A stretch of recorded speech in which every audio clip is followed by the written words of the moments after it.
மிகச்சிறப்பாக திருப்பணி நடைபெற்றதை நாம் எல்லோரும் அறிவோம். அந்த திருப்பணி நடைபெற்றதை தொடர்ந்து அருவாமை நாயன்மார்கள் மூர்த்தத்தையும் குடமுழுக்கிலேயே அருமையாக இங்கே எடுத்துவிடச் செய்கிற வாய்ப்பு அமைந்தது. பொதுவாக ஒரு கோவில் என்பது காடுகள் இருக்கும். அந்த காடுகள் பகுதிகளை எல்லாம் திருத்தி நாடாக்கி கோவில் கட்டுவார்கள் என்பதுதான் புராணங்களிலே நமக்கு சொல்லப்பட்டிருக்கிற முறை. ஆனால் நம் பகுதியில் இந்த கோவில் எப்பொழுது தொடங்கியது என்று தெரியாது. அந்த பழைய மூர்த்தத்திற்கு ஒரு திருக்கோவில் அமைக்க இறைவன் திருவுள்ளம் கொண்டார். திருப்பணி நடைபெற்று குடமுழுக்கு நடைபெறுகிற பொழுதே 63 நாயன்மார்களையும் உடனே எடுத்துவிடச் செய்கிற வாய்ப்பு அமைந்தது. எத்தனையோ பாடப்பட்ட சில தலங்களில் கூட அருவாமை நாயன்மார்களுடைய திருமேனி எடுத்துவிடச் செய்யாமல் இருந்திருக்கின்றன. நான் தியாகராஜன் செல்லுகிற இடங்களிலே தொண்டர்கள் சொல்கிறார்கள், இறைவனிடத்திலே விண்ணப்பம் செய்கின்றோம். எப்படியோ அந்த 63 நாயன்மார்கள் நம்ம கோவில்ல குடமுழுக்கு நடைபெறுகிற பொழுதே இங்கே அமையப்பெற்றது. அது அமையப்பெற்றது முதலாக நால்வர் அறக்கட்டளை என்ற ஒரு அமைப்பை ஏற்படுத்தி நாள் வழிபாடு வார வழிபாடு என்று தொண்டர்கள் விடாது இறைவனுடைய திருவடியை சிக்கன பிடித்து வழிபட்டனர். பள்ளி எழுச்சி பொன்னூசல் நகராக இந்த திருக்கோவிலிலே அமையப்பெற்றது. கோவில் முன்பும் பின்பும் இடம் தேவைப்பட்ட பொழுது பெருமானே அதற்கு தக்க முறையில் அமைத்துக் கொடுத்தார். ஒரு அருமையான ராஜகோபுரம் நம் காலத்திலே ஒரு வானுயர நிமிர்ந்து நிற்கக்கூடிய அந்த பெரிய கோபுரத்தை திருப்பணி செய்து குடமுழுக்கு விழா நடைபெற்றது. இப்போ குடமுழுக்கு விழா நடைபெற்ற பிறகு அந்த கோவிலில் நடைபெறுவது 2. ஒன்று பூசை நடைபெற வேண்டும். அந்த பூசை நடைபெறுகிற பொழுது வழிபாடு செய்யக்கூடிய தொண்டர்கள் உள்ளம் தெளிவடைய வேண்டும். பூசை என்பது நாம் பல பிறவியில் செய்த வினைக்கு ஏற்ப பிறந்திருந்தாலும் கூட அந்த பூசையின மணிச்சத்தம் திருவிழாக்கள் இதுல கலந்து கொண்ட பிறகு அதனால் ஒரு நன்மை கிடைக்கும். அந்த நன்மையின் மூலமாக உள்ளத்தை பக்குவப்படுத்துவதற்குரிய புண்ணியம் கிடைக்கும். அந்த புண்ணியத்தால் உயிரின் நன்மையை பெற்று பேரானந்த பெருவாழ்வை பெற வேண்டும் என்று முன்னோர்கள் அமைத்தார்கள். அதில் கோவில் கட்டுவது என்பது ஒரு தொடக்கமாக இருந்தாலும் ராஜகோபுரம் முதலாக திருச்சுற்று தெய்வங்கள் அமைப்பது என்று ஒரு மையமாக இருந்தாலும் ஒரு கோவில் முழு நிறைவு எப்ப அடையும் என்று சொன்னால் புராண வகுப்புகளும் இசை வகுப்புகளும் நடைபெறுகிற பொழுதுதான் அது முழு நிறைவை பெறும். அந்த முறையில் இன்றைய நாள் பெருமானுடைய அளப்படும் கருணையினாலே சாஸ்திர வகுப்பு பேரூர் மணிவாசல் மன்றத்தினுடைய முதுபெரும் தலைவர், நாமெல்லாம் வணங்கக்கூடிய பெரியவர், சித்தாந்த ஞான சரஸ்வதி செல்லியப்பனாரையா அவர்கள் தொடங்கிய சைவ பாட வகுப்பு ஒரு மையம் இங்கே நடைபெற்றுக் கொண்டிருக்கிறது. அதை தொடர்ந்து பெரிய புராணத்தையும் இந்த பகுதி மக்களுக்கு கொடுக்க வேண்டும் என்று இறைவன் கருதி இருக்கிறார். அந்த முறையிலே இன்றைக்கு தொடக்க விழா சிவபெருமானே வந்து தொடங்கி வைக்கிறார். சொக்கநாத பெருமான் இன்று நம் முன்னால் எழுந்திருக்கிறார்கள். அவர்களே இதை தொடக்க விழா செய்ய நாம் எல்லாம் இருக்க இந்த காட்சி நமக்கு கிடைத்திருக்கிறது என்பதை உங்களுக்கு சிறிய நினைவூட்டி இந்த அருமையான விழாவில தலைமை உரையும் நெறிமுறையும் எழுந்தருளி இருக்கிற ஐயா சொக்கலிங்கம் ஐயாவுடைய திருவடிகளை நான் முதற்கண் சென்னியிலே வைத்து மரமொழிமைகளாக வணங்குகிறேன். இந்த விழாவில அடியேனும் தியாகராஜனும் கலந்து கொள்ளக்கூடிய வாய்ப்பை கடவுள் கொடுத்திருக்கிறது. என்னை விட பல வகையில் பெருமானுடைய திருவருளை நன்கு பூசிப்பவர் தியாகராஜன் என்று நான் எண்ணுபவர் உண்மையில்தான். அவரையும் நான் இந்த நல்ல நேரத்தில் வணங்கி வருகிறேன். இங்கே தொடர் வகுப்பாக பெரிய புராணத்தை சிந்திப்பதற்கு ஒரு புண்ணியத்தை பெற்ற தொண்டர்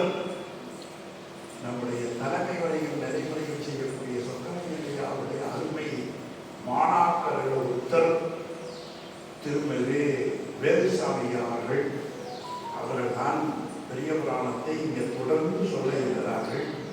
அவர்களையும் இந்த நல்ல நாளிலே வணங்கி வருகிறேன்.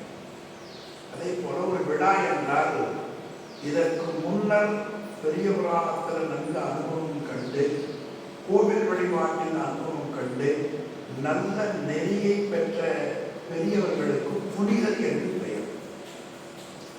அந்த புனிதரை சேக்கிழார் புனிதர் பேரவை என்று போற்றுகிறார். அப்படி நம்ம பகுதியில் புனிதர் பேரவை என்று சீனியர் சிட்டிசன் முறையில் சொன்னால் திருத்தொண்டீஸ்வரர், அப்பர், அருளறி திருக்கூட்ட தொண்டர்கள் தான் நம் காலத்தில் இந்த புனிதர்களாக நம்மை போன்ற தொண்டர்களால் வணங்கப்படுவார்கள். அருளறி திருக்கூட்டம் என்பது குன்றக்குடி ஆதீனம் அவர்கள் தொடங்கி வைத்த ஞான செழும் பயிர். அந்த ஞான செழும் பயிர் தழைத்தோங்கி வளருகிற இடம் திருத்தொண்டீஸ்வரருடைய திருவடி. அதில் இருந்து ஐயா அவர்கள், பொதுவாக நமச்சிவாய அவர்கள், மாசிலாமணி ஐயா அவர்கள், இன்னும் பல பெரியவர்கள் இங்கே வந்திருக்கிறார்கள். அவர்களை நான் வணங்கி வருகிறேன். இந்த திருக்கோவிலிலே சிறப்பாக எப்போதும் திருமையை கேட்டக்கூடிய தொண்டர் நம்முடைய குருக்கள், அடியார்களை வணங்கக்கூடிய குருக்கள். இதை நான் பார்த்தது. அதை நான் பலமுறை சொன்னேன். அடியார்களை வணங்கலாம், என்னை போய் வணங்குகிறீர்களே என்று கூட சொன்னேன். ஆனாலும் கூட தொண்டர்களை பார்த்தால் உடனே வணங்கணுங்கிற ஒரு சிந்தனை அந்த ஆன்மாவுக்கு இறைவன் கொடுத்துருக்கிறார். அப்படி இருக்கிற அந்த குருக்களை அவர்களையும் இந்த நல்ல நேரத்தில் எனக்கு சொல் பிடிச்சது. அது என்ன காரணம்னா, சிவகோமையா உரையில் சில இடங்களில் குருக்களையா என்று தான் சொல்லுவார். அதனால் எனக்கு அந்த சிந்தனை உரைப்படுத்தலால குருக்களையா என்று சொல்லுகிற எனக்கு மகிழ்ச்சி. அவர்களையும் இந்த நல்ல நாளில் வணங்கி வருகிறேன். தொண்டருக்கு தொண்டராம் புண்ணியத்தை பெற்ற தொண்டர் அசோகனையா அவர்களுக்கு துணை நிற்கிற பல தொண்டர்கள், நம்முடைய முருகேசன் அவர்கள், சரவணையா அவர்கள், இன்னும் கூடவே நகம் சதையும் போல இருப்பார். அவர்களை பிரிக்க முடியாது. சட்டமே போட்டாலும் கூட நம்ம அசோகன் தானே என்று சொல்லி அவர் கூட விட்டு பிரியாம இந்த திருப்பணியில் தன்னை அர்ப்பணித்துக் கொண்ட தொண்டர்கள் பலரும் இருக்கிறார்கள். அவர்களை எல்லாம் இந்த நல்ல நாளிலே நான் வணங்கி வருகிறேன். அன்பர்களே, இன்று ஒரு மிகப்பெரிய விழா. என்ன விழா? பெரிய புராணம் தொடக்க விழா. ஆக தொடக்கம் என்பது இறைவனே வந்து தொடங்கி வைப்பது என்பது ரொம்ப சிறப்பு. நம்ம வீடுகளில் புதுமனை விழா பண்ணுகிற பொழுது, காதலி விழா செய்கிற பொழுது, திருமண விழா செய்கிற பொழுது அந்த வீட்டில் பெரியவங்க இருப்பாங்க. அவங்கள கூட்டி வளர்த்துங்க, தேங்காய் உடைங்க. அந்த மணமக்கள், காதலி விழா பிள்ளைகள் அவங்கள போய் முதல்ல வணங்கு என்று காட்டுகிற மரபு கொங்கு நாட்டில். அதுபோல சைவத்தில் ஒரு மரபு உண்டு. சைவத்தின் தோய்ந்த பெரியவர்களை அழைத்து அந்த விழாவை தொடங்கினால் அந்த விழா நடந்தே தீரும். அப்படி ஒரு பெரியவர் நம்ம பகுதியில இந்த நூற்றாண்டில் இருப்பவர் தேடி பார்த்தால் நம்முடைய சுக்கரலிங்க அவர்கள். இது நான் சொல்லாம எல்லாருக்கும் தெரியும். அவர்கள் இன்று இங்கே எழுந்தருளி இந்த தொடக்க விழா செய்வதற்கு உள்ளபடியே நாமெல்லாம் இதில் கலந்து கொள்ளுகிற புண்ணியத்தை பெற்றிருக்கிறோம். நான் எண்ணி பார்க்கிறேன். குன்றைப்பதி வாழ்ந்த சேக்கிழார் பெருமான் பெரிய புராணத்தை எழுதி அரங்கேற்றம் செய்த பொழுது அனபாய சக்கரவர்த்தி முதலான தமிழ்நாட்டு மக்கள் என்ன மனநிலையில் மகிழ்ந்தார்களோ அந்த மனநிலை தான் இன்றும் எனக்கு இருக்கிறது. பெரிய புராணம் என்பது அனபாய சோழன் கவரி வீச குன்றைப்பதி வாழ்ந்த சேக்கிழார் பெருமான் எழுதியதை தில்லையிலே அரங்கேற்றிய பொழுது என்ன மகிழ்ச்சி இருக்கிறதோ அந்த மகிழ்ச்சி பெரிய புராணம் தொடங்குகிற காலமெல்லாம் அந்தந்த இடங்கள்ல கட்டாயம். ரொம்ப அருமையா சொல்லுவார்கள் வைணவத்துல, எங்கெங்க ராம கீர்த்தனை கேட்கப்படுகிறதோ அங்கெல்லாம் ஆஞ்சநேயர் ஆடிக்கொண்டே இருப்பார். ஆனால் சைவத்துல ஒரு சிறப்பு உண்டு. எங்கெல்லாம் நல்ல நூல்கள் முறையாக பேசப்படும் அந்த நூலின் ஆசிரியர் பெருமக்கள் பேசுபவரது உள்ளத்திலே இருப்பார்கள் என்பதை நாம் பார்க்கிறோம். அந்த முறையில் இன்றைய நாளில் அனவாய சோழன் முதலாக சோழ பேரரசும் இங்கே ராஜராஜ சோழனை எழுதுகிற பண்ணியிருக்கிறோம். சதய விழாவை அந்த சிறப்பாக செய்கிறார்கள். சோழ மன்னர் பரம்பரையும் இங்கே இருக்கிறது என்பதாக நான் எண்ணுகிறேன். அந்த அருமையான நூலுக்கு உரை கொடுத்த பல பெரியவர்கள், அதில் தலை சிறந்த மாணிக்கமாக இருப்பவர்கள் கோவை சிவக்கவுமணி என்று சைவர்களால் வணங்கப்படுகிற தொண்டர் ஐயா சுப்பிரமணியம் ஐயா அவர்கள். அவர்களும் இங்கே இருந்து கொண்டிருப்பார் என்றுதான் நான் நினைக்கின்றேன். இப்படி இத்தனை பெரியவர்கள் தூலமாக சூக்குமமாக இருக்க இந்த விழா சொக்கலிங்க பெருமானுடைய தலைமையிலே இது தொடங்குகிறது. தொடக்க விழா செய்யக்கூடிய தலைமைகளை செய்யக்கூடிய பெரியவர் தமிழ் வழிபாட்டிலே தலை சிறந்த மாணிக்கமாக ஈரோட்டிலே திகழ்ந்த பெரியவர், போற்றுதலுக்கும் வழிபாட்டுக்கும் உரிய தங்கவேலனார் அவர்களுடைய அருமை திருத்தொண்டர். அவர் பெயர் மட்டும் தங்கவேலனார் இல்லை, அவருடைய வாழ்க்கையே ஒரு நிறைவான வாழ்க்கை. இந்த தங்கம்னு சொன்னா சைவ சித்தாந்தத்தில் என்ன சொல்லுவார்கள், மல கலப்பில்லாதது என்று சொல்லுவார். அதுதான் தங்கம்னு பேரு. அது மாதிரி தங்கவேலனார் என்று சொன்னால் பொதுவாக காம குரோத லோகம் மோகம் மகம் ஆச்சரியமாகிய குணக்கலப்பில்லாமல் திருமுறைகளை படித்து படித்து படித்து நெஞ்சு உறவேறிய தொண்டர் தங்கவேலனார். அது என்னன்னா மரங்களிடையாருடைய அந்த கொள்கையை கொஞ்சம் வைத்துக் கொண்டு திருமுறையை ஓதினால் மக்களுக்கு நன்மை கிடைக்கும் என்பதை உணர்ந்து கொண்டு, இப்பெல்லாம் நமக்கு நிறைய பக்கத்தில் எதுவும் இல்லாத காலத்தில் ஈரோட்டிலே மிகப்பெரிய ஒரு கடவுள் மறுப்பு கொள்கை வேறாக இருக்கக்கூடிய பெரியவர் வாழ்கிற ஊர்ல போய் சிங்கத்தின் புகைக்குள்ள போய் சிங்க வேட்டை ஆடியவர் கண்டனர். பொதுவாக நடத்துல பண்றது விஷயம் வேற. இது சேக்கடார் தான் நாம் பார்க்கிறோம்.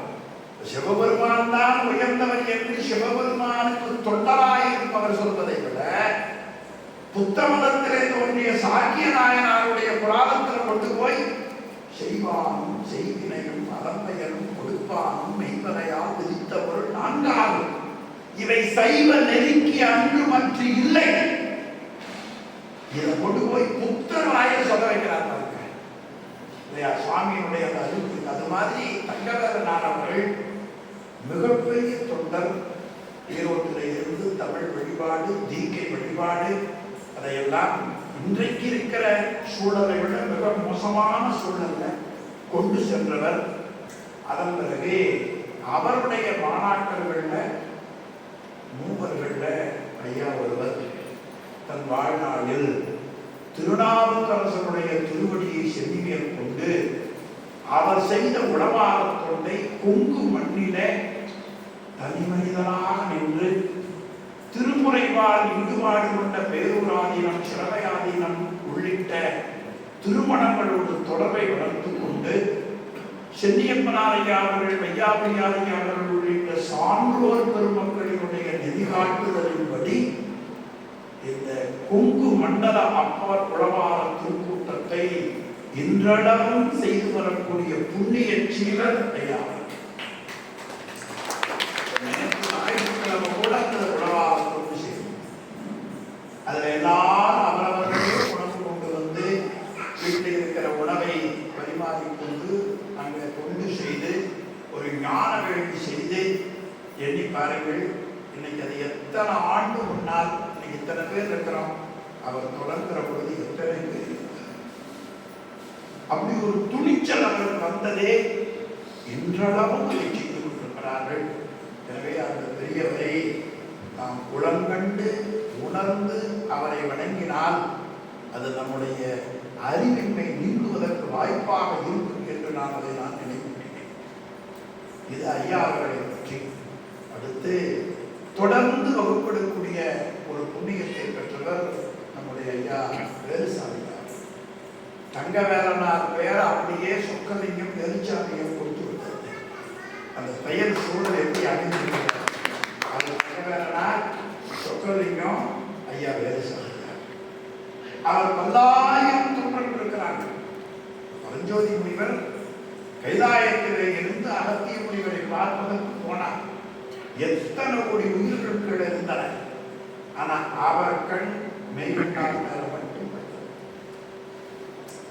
அது மாதிரி ஐயாவுடைய திருக்கண் நோக்கம் வேலுசாமி அவர்கள் மேற்பட்டது.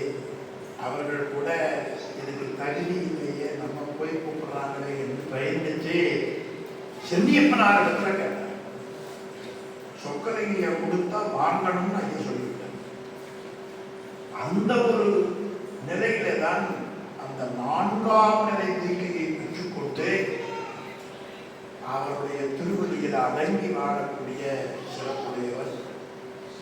ஆனால் தன்னை தானாக செய்தவரே பின்னை மறக்காமல் வாழக்கூடிய திருத்தொண்டர் வேலுசாமி அவர்கள் தனக்கு கிடைத்த வாழ்க்கையில தான் செய்யக்கூடிய தொழில் செய்து கொண்டே சைவத்திலே அதான் ரொம்ப பெருசு. பெரியவர்கள் ஒட்டுமொத்தமா வரல, அந்த தொழிலை செய்து கொண்டு அது ஒரு மில்லுக்கு வேலைக்கு போனார். ஒரு சின்ன டிவிஎஸ் 50 அதை வைத்துக் கொண்டு மில்லு மில்லா போய் போட்டு கம்பெனியை வைத்தார். பிறகு அதோடு சேர்ந்து பெரிய புராணம் படித்தார். பெரிய புராணம் படிக்கிறவர்கள்லாம் இப்போ பொதுவா சாதாரண வழியில் தான் முதல்ல படிப்பார். பிறகு வாரியார் சாமி வழிப்பார். பிறகுதான் சிவக்கொடி. ஆனா எடுத்த உடனே சிவக்கொடி உரையை கையெழுத்து கொண்டு தொடர்ந்து படித்து பெரிய புராண சிவக்கொடி உரை முழுவதையும் நிறைவு செய்து நிறைவு விழாவில் சொன்னார். ஆக பெரிய புராணத்தை படிப்பதும் உரையை படிப்பதும் மிகப்பெரிய சிவக்கொடி. ஏனைய உரைக்கும் பெரிய புராண சிவக்கொடி உரைக்கும் என்ன வேறுபாடு? ஒரு சான்று நான் உங்களுக்கு சாக்கிய நாயனார் புராணத்தில சாக்கிய நாயனார் இயல்பாகவே புறக்கண் இல்லாத அகக்கண் உடையவர். தண்டியடிகள் புராணத்துல அகக்கண் உடையவர், புறக்கண் இல்லை. அதை சேர்த்து நான் சொல்லுகிற பொழுது இந்த புறக்கண் பயனில்லை, அது எனக்கு வேண்டாம் என்றே அவர் பிறந்து விட்டார். அதை எழுதுகிற போது சிவகோட்டியாக எழுதுகிறார்கள். புறக்கண் இல்லை என்று சொன்னால் மக்களுக்கு சரியாக புரியாது என்று சொல்லி அது தேவையில்லை என்று சொல்லி சேக்கலார் பாடினார். இந்த குறிப்பு சிவக்கோளுடைய தவிர யாரிடத்திலே பார்க்க நான் படித்தளவு 2 நூல் படிக்கிற சிவபுண்ணியத்தை நான் பெற்றிருக்கிறேன். அதற்கப்புறமா குளம் கல்ல போகிறார். இதெல்லாம் விரிவா வகுப்பு சொல்வார். அந்த ஒரே வேறுபாடு மட்டும் ஒரு இடத்துல எழுதுகிறேன். எனக்கு பிடித்தது உங்களுக்கு தெரிந்ததுதான். ஒரு இடத்துல சொன்னால் நான் சரியா படித்திருக்கிறதா இல்லையா என்று தெரியும் என்றுதான் சொல்லுகிறேன். தவிர என்னுடைய பேச்சை உங்களுக்கு நான் சொல்வதற்கான அந்த சபை அல்ல. அப்ப அவர் சொல்லுகிறார்கள், குளத்தை தோண்டாதே, அங்க இருக்கிற பிராணியெல்லாம் செத்து போயிடும் என்று சொல்லுகிறார்கள். அப்பொழுது சிவபுண்ணியம் செய்கிற பொழுது உயிர்கள் சிவபுண்ணியம் பெறுகிறது உனக்கு அறிய வருமா என்று செய்கிறார்கள். அவன் சொன்னாங்க, கண்ணுதான் தெரியாது நினைச்ச காது கேட்காம போச்சான்னு கேட்டான். அப்ப அவன் சொன்னார், கேட்காத செவியும் பார்க்காத கண்ணும் உனக்குத்தான் இருக்கிறது தவிர எனக்கு இல்லைங்கிற நல்ல சுவையான மொழி ஐயம் நல்லா துண்டு காட்டுவார். உடனே அவர் என்ன சொல்லுகிறார்? அப்படி சொல்லிவிட்டு மறுபடியும் சொல்லுவார், ஒரு சமயம் எங்கள் கடவுளுடைய கருணையினாலே எனக்கு புறக்கண் கிடைத்து உனக்கு கண் போய்விட்டால் என்ன செய்வீங்க? அவங்களே வாயில சொந்த காசு சூனிய வச்சுக்கிற மாதிரி அவர்களே சொல்கிறார்கள், இந்த ஊரை விட்டு போயிடுவேன். நாம கூட சப்தம் பண்ணும்போது அப்படித்தான் சொல்லுவோம் என்று சொல்லுகிறார். அவர் உடனே இது பேச்சுவார்த்தையோடு நின்று இருக்கணுமா இல்லையா? 2 பேர் பேசியாச்சு. உடனே அவர் என்ன செய்தார்? இவர் ஒருவரானா யாரும் துணை இல்லை. அவர் என்ன செய்தார்? இந்த மண் எடுப்பதற்கு கீழே ஒரு குச்சி, மேல ஒரு குச்சி கையில் கட்டியிருந்தார், கொட்டத்து கூட வச்சிருந்தார். இவர் பேச்சுவார்த்தையோட இல்லாமல் என்ன செய்தார்? அந்த கூடையை பிடுங்கி, கையில பிடுங்கி, குச்சியை பிடுங்கி தோலையை எடுத்தார். எவ்வளவு பெரிய கஷ்டமான நினைச்சு பாருங்க. பேச்சு வேண்டாம்னு நிறுத்த போறேன், என் மைக்கு குடி கீழே வீசினா எப்படி இருக்கும்? அப்ப அவரு எது கேட்டாலும் சாமி கூட கேட்கறதா பழக்கங்க. நம்ம மரபை பிரதானமா தெரியாம ஜோசிக்கார பார்க்கறவங்க தெரியாம கூட்ட போய் நின்றுட்டு எங்க அப்ப செத்து போனார் ஒரு அடைக்கலாமா வேண்டாமா ஒரு கேடு காலத்துல வந்து நேரம் போய் தேவாலய காவலத்துல மண்டிட்டு சொன்னார். வேற எங்கேயும் போகல, யாரையும் பார்க்கல, தேவாலய காவலம் முன்னால போய் சுவாமி மனம் அன்னைக்கு இரவே கடவுள் போனார் சுவாமி. அப்படி கேட்கிற அறிவு நமக்கு வர வேண்டும். அன்னைக்கு இரவே இவர் கணபதி போறார், அவர் கணபதி போறார். சோழன் திருப்பி சோழன் வருகிறான். வந்தவுடனே அடிகளை பார்த்து என்ன நடந்தது கேட்கிறார். அப்படி கேட்ட உடனே நடந்ததை நடந்த மாதிரி சொல்கிறார், செய்கிறதை காட்டுகிறார். அதுல முதல்ல நடந்தது என்ன? பேச்சுவார்த்தை நடத்தி முடிந்த உடனே கூடைய பிடிங்கி வெளியில போட்டது. இரண்டாவது உனக்கு கண்ணும் தெரியல காலும் தெரியல அறிவில்லை என்று சொன்னார்கள். இந்த ரெண்டை வைத்துக் கொண்டு உரை சிவகுருமையார் எழுதுகிறார்கள்.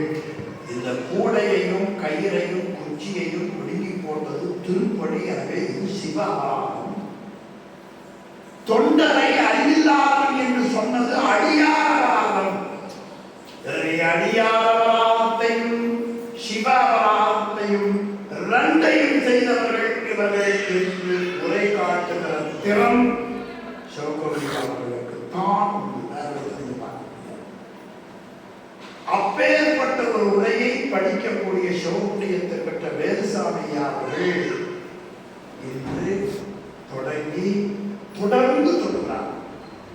இந்த வகுப்பெடுப்பவர்கள் எப்படி இருப்பான்னு நாங்கள் படிக்கும் பொழுது எங்களுக்கு தியாகராஜன் வேலுசாமி அவர்களுக்கு சொன்ன வாத்தியார் ஐயா சொன்னார்கள். குரு என்று சொன்னால் கு என்ற இருட்டு, குரு என்றால் நீக்குவோம், இருளை நீக்குவோம், அறியாமையை போக்குபவர். இது வெளிச்சத்துக்கு என்ன வேலை? இருட்ட போக்கு. குருநாதருக்கு என்ன வேலை? அறியாமை. அது பொதுமுறை. சிறப்புரை ஐயா அவர்கள் சொன்னார்கள், தான் குற்றம் நீங்கிய வழி பிறர் குற்றத்தை நீக்குபவர். என்ன உரை தெரியுங்களா? தான் குற்றம் நீங்கிய வழி பிறர் குற்றத்தை நீக்குபவர். அப்படி தான் குற்றம் நீங்கிய வழி பிறர் குற்றத்தை நீக்கிய பெரியவர்கள் தான் ஐயாவும் ஐயாவையார் அவர்களும் சென்னியப்பனார். எனவே அவரிடத்துல பாடம் கேட்டு தான் குற்றம் நீங்கியபடி நடக்கக்கூடிய பெரியவர் வேலுசாமி ஐயா அவர்கள். எனவே அவரிடத்துல பாடம் கேட்பது என்பது உள்ளபடியே தவம். நான் வெள்ளிக்கிழமை குறிச்சு வச்சுட்டேன்.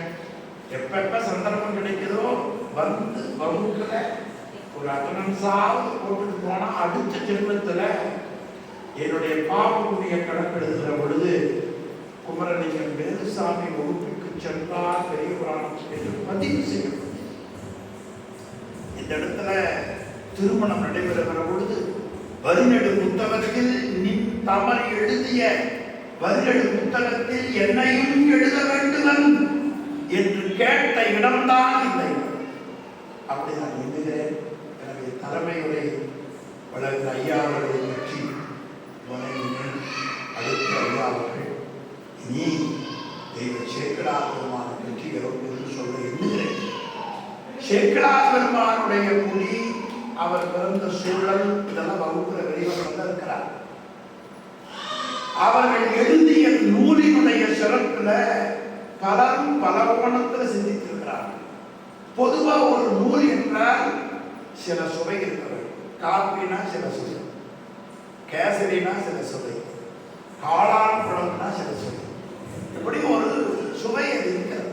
இல்லைன்னா தள்ளி போட்டுருவாங்க. அது மாதிரி நூல் என்று சொன்னால் 8 சுவை இருக்க வேண்டும் என்று ஒரு இலக்கணம் சொல்லுகிறார். அந்த நூல் படிக்கிற பொழுது படிப்பவருக்கு சிரிப்பு வர வேண்டும், படிப்பவருக்கு அழுகை வர வேண்டும், படிப்பவருக்கு சோகம் வர வேண்டும். இதெல்லாம் அந்த வரியில படிப்பவன் டேஸ்ட் கண்டுபிடிக்கணும். இப்ப நாம அப்படிதான் பண்ணி தொலைச்சிருக்கிறோம். ரொம்ப வருத்தம் தான். நல்ல சைவ உணவு அதுக்கு ஒரு அசைவ பேரை வச்சு அதை வெளியிடுவோம் பாருங்க. அப்படி ஒரு கெட்ட காலம் நம்ம கல்யாணத்தில் நடந்திருக்குது. மாறு நம்ம ஊர்ல பள்ளி வாழைன்னு ஒன்று வச்சிருக்காங்க. அதை எழுதினாலே பேப்பரை பார்த்தா கிழிக்கலாம்னு வெறியாகும். அதெல்லாம் நாம நம்ம நம்ம வீடுகள்ல அதை தூக்க சொல்லணும். வீடுகளில் போட்டால் அதை தூக்க சொல்லணும். அப்படி அதுல ஒரு நிலைப்பாடு வரணும். திருவாசகத்துல அது ஏராளமாக வரும். பல நூல்கள் இலக்கியத்துல வரும். அந்த 8 சுவை வரும். ஆனால் 8 சுவைக்கு மேல ஒரு சுவை 9வது சுவை. அது சில நூல்கள் உண்டு. அதற்கு மேல ஒரு சுவை பக்தி சுவை. அது என்னன்னு கேட்டீங்கன்னா, பழைய காலங்களில் இந்த நாடகம் நடைபெறும். நாடகம் பார்க்கறதுக்காக போவாங்க. சில பேர் நாடகத்தில் ஒன்றி விடுவார்கள். அப்ப யாராவது ஒருத்தர் தரக்குறைவா நடத்தினால் இங்க இருக்கிறவன் தன்னை மறந்து கொண்டு வாயில் இருக்கிற எச்சியை காலி கொடுத்துருவார். அதை நான் அங்கேயா போகணும், பக்கத்தில் இருக்கிறவன் மேல விடுவோம். அது மாதிரி வைணவத்தில் சொல்வார்கள், ராமன் போருக்கு நின்று கொண்டிருக்கிறார். ஏராளமான சேவடிகள் இருக்கிறது. ராமபிரான் தனியா இருக்கிறான்னு உபதேசம் நடக்குது. உடனே கேட்டு உள்ள எந்திரிச்சிட்டாங்க. எதுக்கு தனியா நிற்கிறாரு? நாம போய் சண்டைக்கு போகலாம். இவர் பார்த்தா என்ன எந்திரிச்சிட்டாங்க, எப்படி உட்கார வைக்கிறது? அவர் அந்த பாணியில சொன்னார், அனைவரையும் ராமன் தன் வில்லால் அடித்தால் நற்கிழப்பட்டது. இந்த இடம் புரியுதா? அப்படி சொல்லுகிற காவியத்தில் தன்னை இணைத்துக் கொள்வது, தானே அந்த பாத்திரமாக ஆகிக் கொள்வது, இது இலக்கியத்தில் ஒரு நல்ல முறை. அப்படி பெரிய புராணத்தில் இருக்கிற சுவை என்னன்னு கேட்டால் பக்தி சுவை. இது கு. சுந்தரமூர்த்தி அவர்கள் பெரிய புராண முறையை எழுதி இருப்பதை நான் உங்களுக்கு நினைவுகிறேன். ஏன்னா எனக்கு அறிவில் இருப்பது எல்லோருக்கும் தெரியும். நூல் படிச்சதெல்லாம் நானும் தியாகராஜன் எங்கள் வாழ்க்கையை அதில் கு. சுந்தரமூர்த்தி அவர்கள் பக்தி சுவை என்று சொன்னால், அந்த நூலை படிக்கிற பொழுது பக்தி இல்லாதவனுக்கு கூட பக்தி வந்துவிடும். அதான் பக்தி சுவை. அதை திருவாசகத்தை படித்தால் வரும் என்பதை ராமலிங்க அடிகளார் காட்டுகிறார். திருவாசகம் படித்துக் கொண்டிருக்கிறார்கள். அங்கே விலங்கு, பறவை, கொல்லக்கூடிய எண்ணக்கூடிய விலங்குகள் இருக்கின்றன. இதை ஒலியாக கேட்டன. அதை கேட்ட பொழுதே அந்த கொல்லக்கூடிய விலங்குகள் கூட மெய்யான நாட்டத்தை பெற்றன என்று ராமலிங்க அடிகளார் காட்டுகிறார். திருவாசகத்தை கேட்டபோது அங்கிருந்த கீழ்ப்பறவை சாதிகளும் வேட்டமுறும் பொல்லா விலங்குகளும் மெய்ஞான நாட்டமும். இது ராமலிங்க அடிகளாருடைய தொடர். அந்த முறையில் பெரிய புராணத்தை படிக்கிற பொழுது, கேட்கிற பொழுது, சொல் பொருளை கேட்கிற பொழுது, அது நம்முடைய காதுல அறிவில ஒரு சொல் படுமானால் அந்த நாயனாருடைய தன்மையை கேட்பவன் பெறுவான் என்பதுதான் பெரிய புராணத்தில் இருக்கிற பக்தி சுவை. இப்போ உயிர்களுக்கு இன்பம் எது, துன்பம் எது தெரியாது. நமக்கு கூட தான் எது மகிழ்ச்சி, எது மகிழ்ச்சியின்மை என்று எல்லா நேரமும் தெரியுது.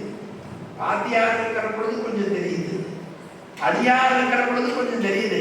இந்த 2 பேரும் போய்விட்டால் சுற்றம் என்னும் தொல்பசு கூடாங்கள் பற்றி அடைத்து பலர்களான நிலை.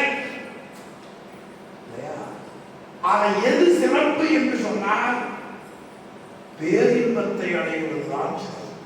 இப்ப நாம் வாழ்ந்து கொண்டிருக்கிற வாழ்க்கை எப்படி இருக்கிறது? ஏதோ பணத்தின் மூலமா, வியாபாரத்தின் மூலமா பெற்ற செல்வத்தை கொண்டு வாழ்கிறோம் என்று நினைக்கிறோம். ஆனால் இந்த உடம்புல இளமை போனவுடனே அயர அயர உடம்புல துன்பம் வரும் என்று காட்டுகிறார் நெஞ்சு கொடுத்தது ஆசிரியர் உமாபதி சிவாச்சாரியார். அதை ஞானசம்பந்தர் சொல்கிறார். ஒடுங்கும் பிணி, பிறவி, கேடு இவை உடைத்தாய வாழ்க்கை. எப்படி ஒரு ஸ்கேன் ரிப்போர்ட் பாருங்க. உடம்புல ஏதாவது செய்யலைன்னா போய் ஸ்கேன் ரிப்போர்ட் பண்றோம். என்னாச்சு? அடைச்சிருச்சு. கேட்டவங்க கிடைச்சு ஸ்கேன் ரிப்போர்ட் கூட சொல்ல முடியாது. துஞான சம்பந்தமூர்த்தி நாயனார் பெண்ணானகம் திருப்பதி என்று சொல்கிறார். ஒடுங்கும் பிணி, கேடு இவை உடைத்தாய வாழ்க்கை. இதான் வாழ்க்கை. அதனால பின்னால நம்பியாவது வாழ்வாவது மாயம், தோற்றம் உண்டே மரணம் விட்டுவிட போகிறது உயிர், சுட்டுவிட போகிற சுற்றத்தான் என்றார் பட்டியலத்தான்.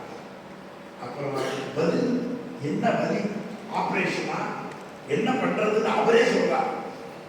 ஒடுங்கும் பிணி பிறவி கேடு இவை உடைத்தாய வாழ்க்கை ஒழிய உன்னை விட்டு தொலையணுமா, உன்னை விட்டு நீங்கணுமா ஒழிய தவம் அடங்கும் இடம் கருதி நின்றீரெல்லாம் பேரின்பமாகிய தவத்தில் நாம போய் பயணிக்க வேண்டும் என்று எண்ணுகிற மக்களே வாழுங்கள்.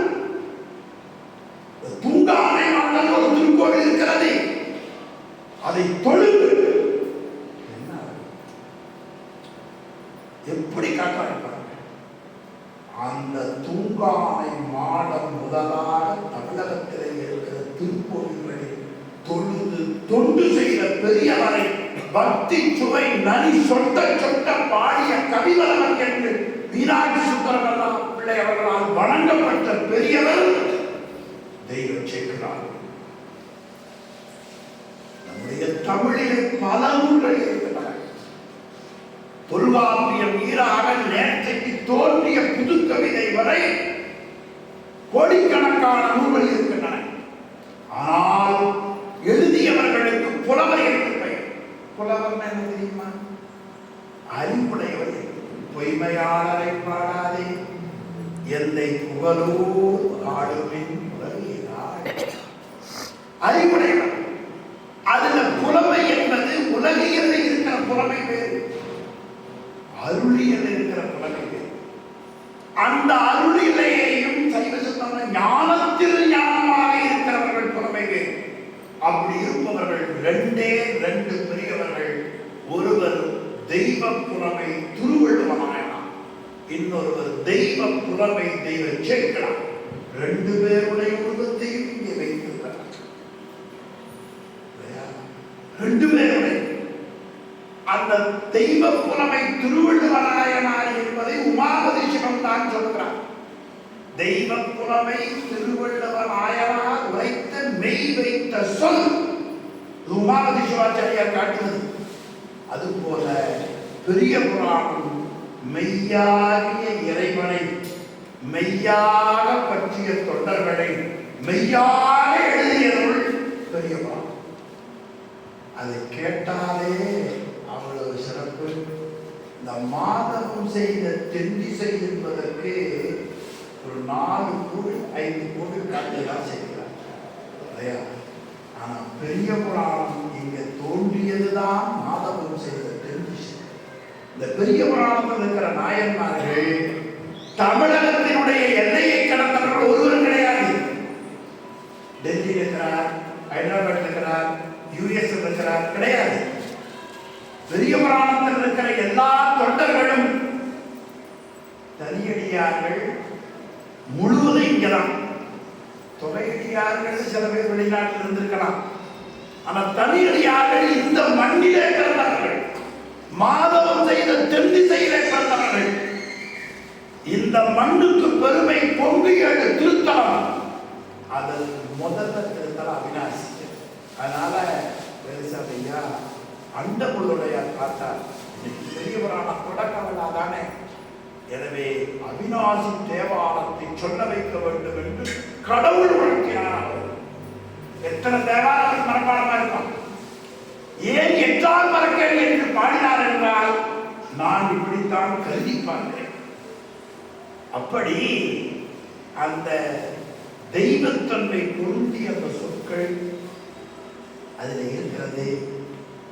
அந்த சைவ சித்தாந்தத்தில் ஒரு உண்மை கஷ்டம், யாரும் கடவுளாக முடியாது. கடவுளின் தன்மையை தான் ஒருபோதும் ஆன்மாக்கள் சிவமாக சிவத்தின் தன்மையை பெறும். கடவுளுக்கும் ஆன்மான்னு பேரு, உயிருக்கும் ஆன்மா. ஆன்மா என்ற சொல்லுக்கு வியாபகம். அதுல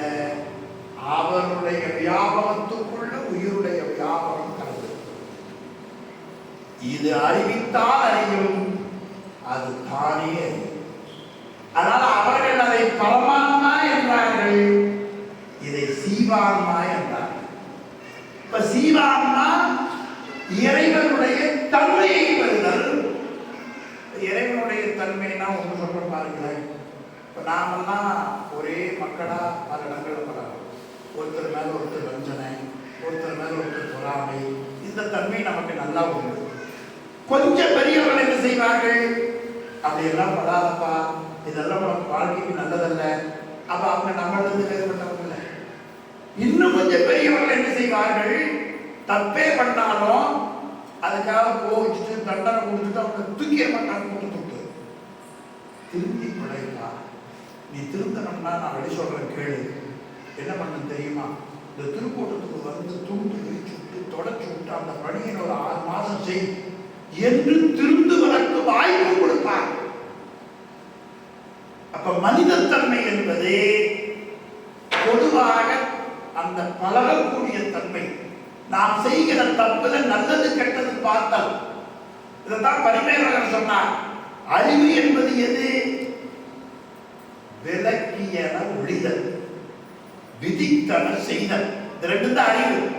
இது மனிதனே.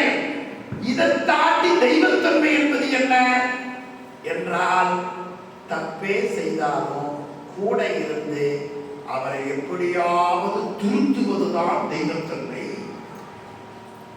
அந்த தெய்வத்தன்மையை பெற்ற பெரியவர்களினுடைய வரலாற்றை தான் 4286 பாடல்களாக பாடி கொடுத்திருக்கிறார்கள். அதிலே நான் தொகை வகை சேக்கிழார் வரலாறு நான் சொல்லவில்லை. சில அடிப்படை செய்திகளை இந்த நேரத்தில் சாமி எனக்கு நினைவூட்டினார். தொடங்குகிற பெரியவரை பற்றியும், வகுப்பெடுக்கிற ஆசிரியரை பற்றியும், சேக்கிழாரை பற்றியும், பெரிய புராணத்தில் வரக்கூடிய பக்தி சுமையை பற்றியும் சொல்லலாம் என்று நான் கருதினேன். அதில் எனக்கு தெரிந்த அளவு இந்த இடத்திலே உங்களுக்கு நினைவூட்டினேன். அதில் நிச்சயம் குறை இருக்கும், பெரியவர்கள் பொறுத்தருட வேண்டும் என்று வேண்டி இந்த நல்ல பெரிய புராண வகுப்பு தொடர்ந்து நடைபெற வேண்டும். சூரியனும் சந்திரனும் உள்ளவரை வாழையடி வாழையாக இந்த மண்டபத்திலே நாயனார் திருச்சபையிலே அடுத்தடுத்து அந்த பாரம்பரிய தொண்டர்கள் வந்து அதை செய்ய வேண்டும் என்று இறைவனை நான் வேண்டி கொள்கிறேன். வந்திருக்கிற பெரியவர்கள் எல்லாம் இந்த இடத்திலே அந்த பெரியவரான வகுப்பு தொடர்ந்து நடக்க வேண்டும். அதற்கு இந்த பகுதி மக்கள் திரளாக கலந்து கொள்வதற்கு திருவருள் அவர்களுக்கு பரிபூரணமாக கிடைக்க வேண்டும் என்று இறைவனை வேண்டி உங்கள் எல்லோரையும் வணங்கி ஒரு தொடக்க உரையாக, பெரியவங்க பேசுறதுக்கு முன்னால வராமல் இருப்பாங்க, எல்லாம் வந்து சேர்ற வரைக்கும் எதையாவது சொல்லிட்டு பாருங்க. இந்த சினிமா தேட்டர்ல டிக்கெட் கொடுத்து படம் போடுறதுக்கு முன்னால நியூஸ் ஒன்று போட்டாங்க. முதல் நான் படத்துக்கு பண்ணும்போது அதுக்கு போட்டோன்னு சரி படம் முடிஞ்சு எந்திரிச்சிட்டேன். அப்புறம் கூட்டிட்டு போனோம்னா இந்த படமே தொடர்ந்து உட்கார்ந்தா இதுதான் நியூஸ் முடிஞ்சது. அது மாதிரி ஒரு தொடக்கமாக அப்படி ஒரு தொடக்கம். அது என்ன காரணம்னா, எல்லாரும் நான் தான் முதல்ல மைக் பிடிச்சி பேசணும்னு நினைப்பாங்க.